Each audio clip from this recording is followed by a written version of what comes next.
Vigils in Minnesota and a moment of silence at last night's Timberwolves game to remember 37-year-old Alex Preddy. He is the second American citizen shot and killed by federal agents this month. It's time for the Streamline, everything you need to know in 10 minutes or less.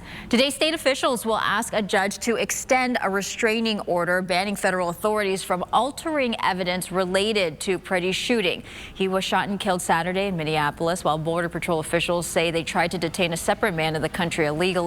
Federal officials claim Preddy approached agents with a handgun and 2 magazines, but witness video shows Preddy with a phone in his hand filming agents near the side of the road. Homeland Security Secretary Kristi Noem says the officer fired defensive shots because he, quote, violently resisted, but Minnesota Governor Tim Walz called their claims lies.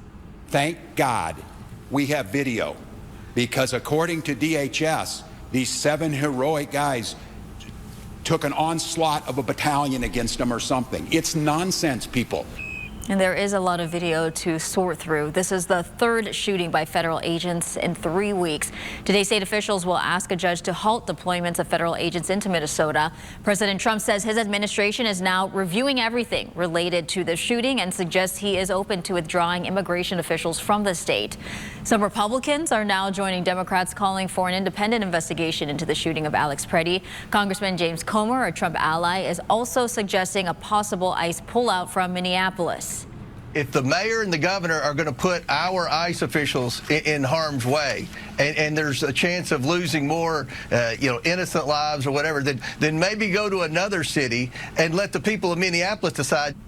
Attorney General Pam Bondi sent a letter to Governor Walz giving conditions for ICE to leave Minnesota. That includes letting the Justice Department access to the voter rolls in response to the shooting. Democrats are calling for Homeland Security Secretary Kristi Noem to be impeached. Senate Democrats are also threatening to block a government funding bill unless money for immigration and customs enforcement is taken out of the bill. That's a fight that could lead to a government shutdown.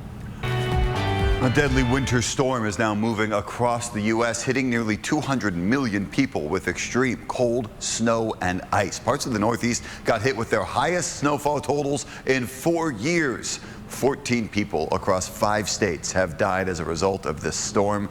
Travel is also a mess. In addition to unpassable roads, more than 12,000 flights were canceled on Sunday, and that has affected even areas with no snow, like San Diego, where at least 80 flights were canceled because of the ripple effects of this storm.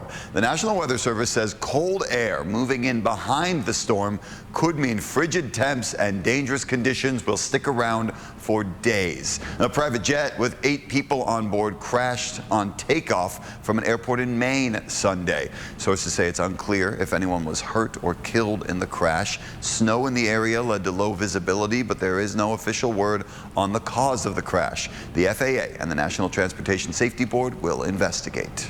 Hammers, crowbars, trash cans, they smashed every showcase I have.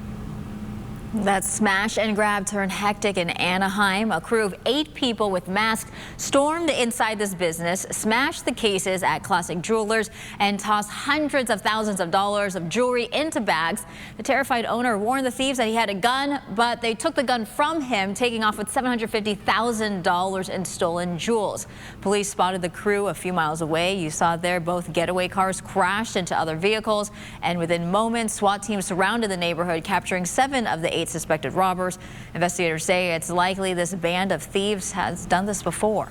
The price of gold just hit a record high, surging past $5,000 an ounce for the first time Sunday.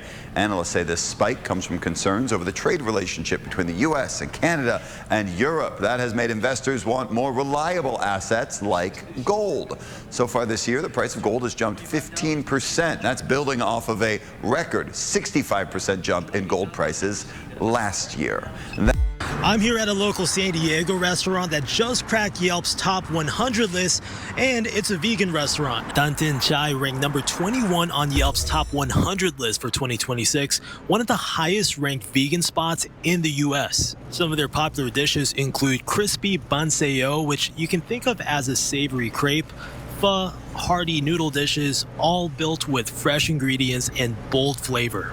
This isn't the first time they landed on the prestigious Yelp list. In the past, they've ranked number 4 out of 100 vegan restaurants in the U.S. and the number 1 San Diego restaurant overall. So what does it take to consistently come out on top? No MSG, no GMOs, just plant-based dishes made with purpose. And it's also San Diego Restaurant Week, so why not try out a new spot and add this San Diego gem to your list? I'm Gabe Salazar. You can catch me anchoring and doing the weather on the weekends and out in the community on the weekdays. All right, I'm in. Let's go get some Thai food. That's your ABC 10 News Streamline. Everything you need to know today in under 10 minutes.